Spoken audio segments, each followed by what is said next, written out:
గృహ కొనుగోలుదారులకు నిర్మలమ్మ వరం. పేద మధ్య తరగతికి మరొకసారి బంపర్ ఆఫర్. సొంత ఇల్లు కలిగి ఉండాలని ప్రతి మధ్య తరగతి వ్యక్తి కల. దానిని నిజం చేసుకోవడానికి కేంద్ర ప్రభుత్వం సైతం చేయూతనిస్తోంది. ఇల్లు కొనుగోలు లేదా నిర్మాణం విషయంలో తన వంతు సాయం అందిస్తోంది. ఇందుకోసం బ్యాంకుల నుంచి పొందిన రుణంపై వడ్డీ రాయితీ కల్పిస్తోంది. PMAY ద్వారా దేశవ్యాప్తంగా ఈ పథకాన్ని అమలు చేస్తోంది. అయితే గత కొంతకాలంగా ఇది అటకెక్కింది. దీని గురించి తాజా బడ్జెట్లో ఆర్థిక మంత్రి కీలక ప్రకటన చేశారు. ప్రధానమంత్రి ఆవాస్ యోజన పథకం కింద మధ్యతరగతి మరియు దిగువ మధ్యతరగతి ప్రజలకు ఆర్థిక మంత్రి గుడ్ న్యూస్ చెప్పారు. గృహ రుణంపై గతంలో లభించిన వడ్డీ రాయితీని మళ్లీ అమలు చేస్తామని ప్రకటించారు. 2022లో దీనిని నిలిపివేసిన తరువాత క్రెడిట్ లింక్డ్ సబ్సిడీ స్కీమ్ కింద వడ్డీ రాయితీని తిరిగి ప్రవేశపెట్టడాన్ని పలువురు విశ్లేషకులు స్వాగతించారు.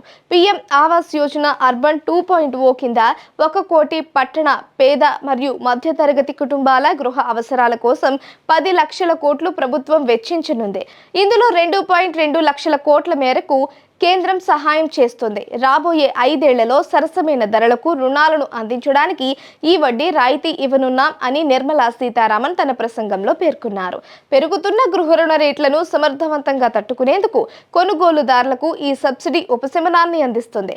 తద్వారా సరసమైన ధరలో పేద మధ్యతరగతి వారు ఇళ్లు కొనుగోలు చేయడానికి ముందుకు వస్తారు అని సురక్ష గ్రూప్ ప్రమోటర్ జాష్ పంచామియా తెలిపారు. అయితే ఇది సరిపోదని, ఇండెక్సేషన్ ప్రయోజనాలు లేకుండా ఆస్తి అమ్మకాలపై 12.5% LTCC పన్ను విధించడం ఈ రంగానికి పెద్ద ఎదురుదెబ్బ అని పారండి రియాల్టీ CMD పార్థ మెహతా అభిప్రాయపడ్డారు.